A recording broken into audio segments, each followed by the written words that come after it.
Day 138, Deuteronomy 21 to 22, Wisdom 11, Psalm 126.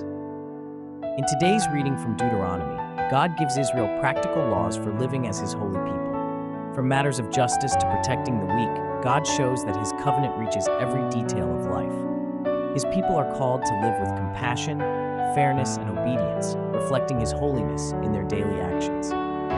In Wisdom 11, we see God's providence in creation. He governs the world with power, yet also with mercy. Even when his people go astray, he disciplines with patience, inviting repentance instead of destruction.